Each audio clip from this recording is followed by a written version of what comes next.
Telugu digital media network లో political కేటగిరీలో number 1 కేవలం 72 గంటల్లో 1,50,00,000 వ్యూస్ పైగా పాపులర్ టీవీ నెట్వర్క్. మేడం మీరే అధికారంలోకి వస్తారని మీరు అంటున్నారు, కానీ జగన్మోహన్ రెడ్డి అధికారం రావట్లేదు, అధికారం చేజారిపోతుందనే ఉద్దేశంతోనే విదేశాలకు పారిపోయాడని చెప్పేసి అయితే టీడీపీ వాళ్ళు అంటున్నారు. నరం లేని నాలుకతో మాట్లాడటం ఈ కూటమి వాళ్ళకి అలాగే అలవాటైపోయింది.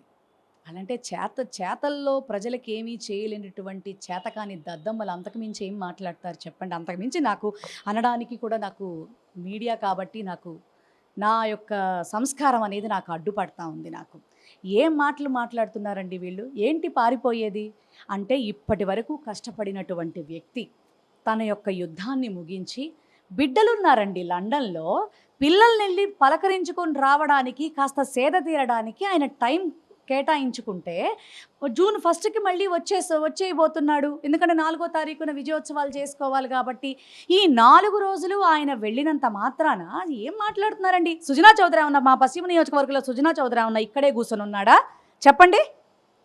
మరి చంద్రబాబు నాయుడు ఎక్కడికి వెళ్ళిపోయాడు? పవన్ కళ్యాణ్ ఎక్కడికి వెళ్ళిపోయాడు చెప్పండి? వాళ్ళంతా పిఠాపురంలోనూ కుప్పల్లోనే ఉన్నారా? జగన్మోహన్ రెడ్డి గారిని పట్టుకొని నీచంగా మాట్లాడటం నిజంగా గోతుల్లోకి వెళ్ళిపోతూ దిగజారిపోతూ పార్టీ భ్రష్టు పట్టిపోయేటటువంటి అంకమ దశలోకి వచ్చేసిన తర్వాత కూడా వీళ్ళింత సిగ్గు శరం లేకుండా జగన్మోహన్ రెడ్డి గారిని తిట్టటమే పనిగా ఇంకా పెట్టుకున్నారు అంటే వీళ్ళ దౌర్భాగ్య స్థితి జూన్ 4 తర్వాత ఎలా ఉండబోతోందో భగవంతుడు కూడా చెప్పలేడు. అంటే మీరు ఇందాక మాట్లాడుతూ మీ పార్టీకి మహిళలు ఎక్కువ మంది పోలింగ్లో పాల్గొన్నారు కాబట్టి మీ పార్టీకి అడ్వాంటేజ్ ఉందని మీరు అంటున్నారు.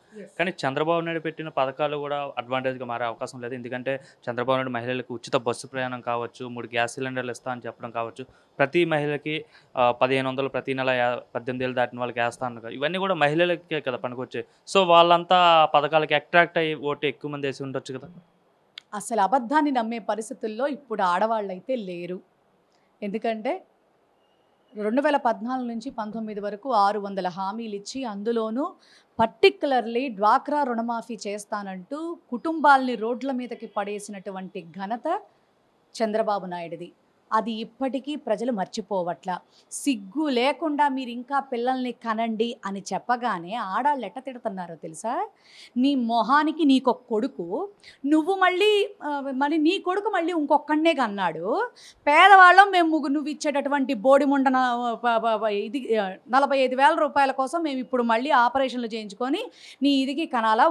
నువ్వు ఆనాడు చేస్తానన్నవి ఇవే చెయ్యకుండా మమ్మల్ని రోడ్ల మీదకి లాగేశావు. ఇప్పుడు నిన్ను నమ్మి మేమందరం కనాలి. మరి ముందు నీ కొడుకు ఇంకా యంగ్స్టర్గానే ఉన్నాడు కదా, ముందు అతన్ని ఇంకో 4-5 కనమని. ఎందుకంటే కూర్చుని తిన్నా కూడా ఓ 10 తరాలకి సరిపడేటటువంటి ఆస్తి అతని మొహానికి ఉంది కదా. ముందు చంద్రబాబు నాయుడు ముందు నీ కొడుక్కి చెప్పుకో, ఓ 10 మందిని కనమని చెప్పని ప్రజలు సలహాలు ఇస్తున్నారు చంద్రబాబు నాయుడు గారికి. ఈయన సలహాల్ని తీసుకునేటటువంటి పరిస్థితుల్లో కానీ ఇతని ఇదిలో ముందుకెళ్ళేటటువంటి పరిస్థితుల్లో కానీ ఆంధ్ర రాష్ట్ర మహిళలు అయితే లేరు. అతను ఒక్కటే చెప్తున్నాడు, మా ఇంటి కల నెరవేర్చినటువంటి మా సోదరుడు, మా అన్న, మా ఇంటి ఆత్మీయుడు మా జగన్మోహన్ రెడ్డి అన్న. అతని చల్లని నీడలో ఈ ఆంధ్ర రాష్ట్రం బాగుండాలి. అతను ఉంటేనే అంతా బాగుంటుంది. వాలంటీర్ వ్యవస్థ మీద విషం చిమ్మినటువంటి చంద్రబాబు నాయుడు వల్ల వాలంటీర్ వ్యవస్థ ఎంత గొప్పదో ఈ 3 నెలల్లో అవ్వాతాతలే కావచ్చు, ఆంధ్ర రాష్ట్ర మహిళలే కావచ్చు, అందరూ తెలుసుకున్నారు. అవ్వాతాతలు ఎంత ఇబ్బంది పడ్డారు, స్టేట్ మొత్తం మీద ఎంతమంది చనిపోయారు పాపం. ఆ ఎండలో సొమ్మసిల్లిపోయి సచివాలయాల దగ్గర కానీ బ్యాంకుల దగ్గర కానీ వెళ్ళి ఆ బ్యాంకుల్లో ఆఫీసర్స్ కూడా వాళ్ళకి అలవాటు లేని పని అవ్వటం వల్ల వీళ్ళని పట్టుకొని తిట్టడం, కసురుకోవటం, విసుక్కోవటం. మీరు లైన్లో ఉండమని చెప్తున్నాం కదా ఏంటి అని చెప్పి మాకు ఈ గోల అని చెప్పని రకరకాలుగా మనం యూట్యూబ్లో మనం వచ్చినటువంటి వీడియోస్ మనం చూసాం. అది ఎంత బాధాకరమైనటువంటి విషయం. 5 ఏళ్ళు కడుపులో నీళ్లు కదలకుండా అవ్వాతాతలకి తెల్లారి పొద్దున్నే 6 గంటలకల్లా తలుపు తట్టి తాత ఇదిగో నీ పెన్షన్, అవ్వా ఇదిగో నీ పెన్షన్, అక్క ఇదిగో నీ పెన్షన్ అని చెప్పని విధవరాండ్రకే కానీ అట్లాగే హ్యాండిక్యాప్డ్ పర్సన్స్కే కానీ అందించినటువంటి ఆ గొప్ప వ్యవస్థని కానీ ఆ వ్యవస్థని సృష్టించినటువంటి జగన్మోహన్ రెడ్డి గారిని కానీ ఆంధ్ర రాష్ట్ర ప్రజలు మర్చిపోరు.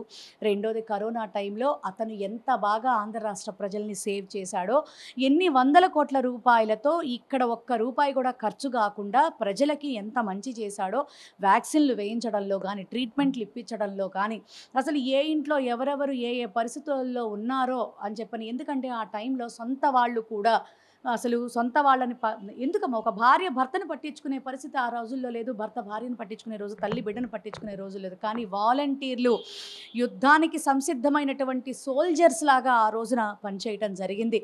ఎందుకంటే ఆ సంవత్సరం పాటు ఇక్కడ నేను విజయవాడలో 34వ డివిజన్ కార్పొరేటర్గా కంటెస్టెంట్గా ఉన్న టైంలో సంవత్సర కాలం వాళ్ళతో పాటు కలిసి నేను పనిచేశాను. కాబట్టి నా డివిజన్ ప్రజలకి మేమెంత అందుబాటులో ఉన్నామో, మా జగనన్న మమ్మల్ని ఎంత బాగా నడిపించాడో మాకు తెలుసు. కాబట్టి మేము చెప్తా ఉన్నాం, ఏ పార్టీ వాడు బయటికి రాలా, ఏ పార్టీ వాడు ఏ స్వచ్ఛంద సేవలు చేయలే. అందుబాటులో ఉన్నది వైఎస్ఆర్సీపీనే, పనిచేసింది గ్రామ సచివాలయ వ్యవస్థే, వాలంటీర్లే.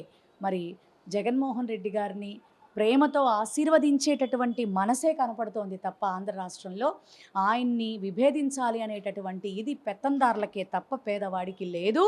అది గొప్ప ఆశీస్సుల రూపంలో రేపు జగన్మోహన్ రెడ్డి గారు ముఖ్యమంత్రి అవ్వడం అందరూ చూస్తారు.